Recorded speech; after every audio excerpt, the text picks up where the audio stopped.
Vampires are not born in Skyrim. They are created, not by accident, but by design. Long before the Dragonborn ever crossed paths with Castle Volkihar, vampirism already carried a reputation. Whispered in taverns, feared on dark roads, misunderstood, even by those who bore the curse. But the truth is far worse than rumor.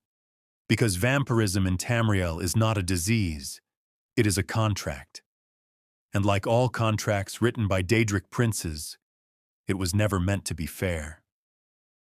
Molag Bal is not the Daedric prince of death. That role belongs elsewhere. Molag Bal's sphere is domination, the breaking of wills, the corruption of purity, and the assertion of power through violation. According to ancient texts, Molag Bal does not grant gifts out of admiration or reward. He creates suffering to prove ownership. This is why vampirism is tied directly to him, not as a blessing, but as a mark. Those who become vampires are bound to Molag Bal's influence, their hunger, their weakness to sunlight, their eternal dependence, all reminders that immortality was never free. As the old lore makes clear, vampires are not servants of Molag Bal. They are evidence of his cruelty. The origin of vampirism traces back to Lamai Bal, a priestess of Arkay. She was devoted to the god of life and death, to the natural cycle of beginnings and endings. Molag Bal chose her because of that devotion. He assaulted her, left her broken, and cursed her with undeath. When Lamai rose again, she was no longer mortal, but she was not whole. She became the first vampire, and from her, the curse spread, not as inheritance, but as contagion.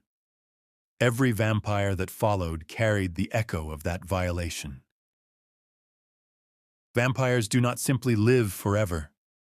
They endure forever. They hunger endlessly. They burn in the sun. They are severed from Arkay's protection. And most importantly, they cannot escape Molag Bal's shadow. Even those who reject him, hate him, or deny him are still bound to the curse he designed. Immortality in this case is not freedom from death. It is freedom from release. Lord Harkon was once a mortal king. The lore does not record his exact kingdom, only that he ruled with wealth, power, and ambition. But time does not kneel. According to Dawnguard records, Harkon learned of an ancient prophecy, the tyranny of the sun, a future where the sun itself would be eclipsed, where vampires could walk freely, unburned, unchallenged, eternal. Harkon did not see this as conquest. He saw it as escape. To achieve it, he offered Molag Bal something of immeasurable value: his wife, his daughter, and himself. Serana was not a willing participant. The lore is explicit on this point. She was sacrificed. Like Lamai Bal before her, she endured Molag Bal's ritual. Unlike Harkon, Serana did not embrace what she became. She endured it. For centuries, she was sealed away, preserved not as a person, but as an asset. When she awakens during Dawnguard, she is not driven by conquest or hatred. She is driven by fatigue. And when Harkon demands she complete the prophecy, she refuses. Not out of rebellion, but understanding. The tyranny of the sun was never about ruling the night. It was about denying the future. By blotting out the sun, Harkon believed he could end change itself. No dawn, no endings, no tomorrow. But the lore is clear. This would not have been victory. It would have been stagnation. A frozen world.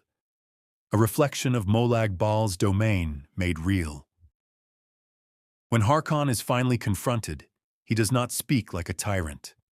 He speaks like a man who is afraid of death, afraid of insignificance, afraid of being forgotten.